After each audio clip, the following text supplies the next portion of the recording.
¿Sabías que en la película El Exorcista la protagonista era una niña, pero en realidad fue un niño de 13 años llamado Douglas Dean?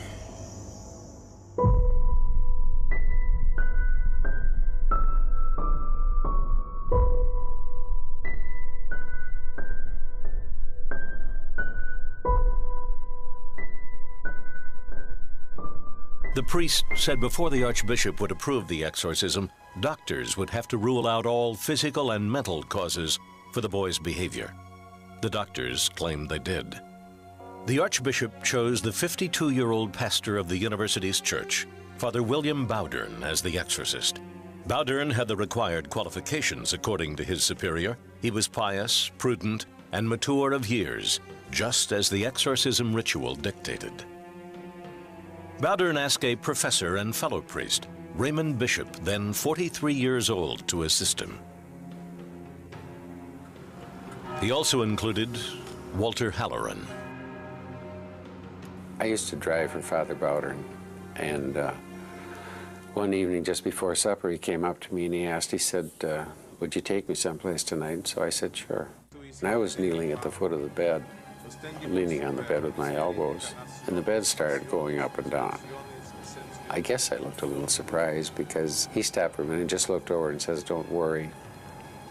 So I went on with the prayers, and then I think the next thing that happened is that a bottle of holy water flew across the room. It was sitting on a bureau, and it went flying across the room, crashed into the wall. The two priests performed the ritual as Father Halloran and family members held the boy down.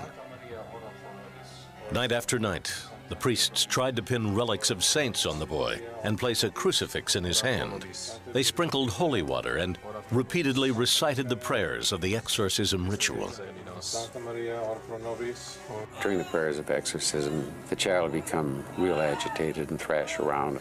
Holy water would always bring a reaction from the little boy, you know, of anger, not wanting the holy water sprinkled on him and that sort of thing. The boy also showed extreme anger toward the priests, according to the author of The Exorcist, William Peter Blatty. The boy was able to spit copiously and prodigious distances with remarkable accuracy. He could spit across a room 20 to 25 feet and hit a priest in the eye, and apparently was unerring. There were a couple of times when the child would make statements about people that were present. He addressed one of the priests, who I think was only there once.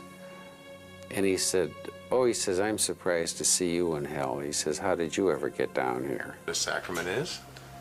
The parents agreed, and the boy began to take religious instruction during the day in the rectory of the St. Louis University Church.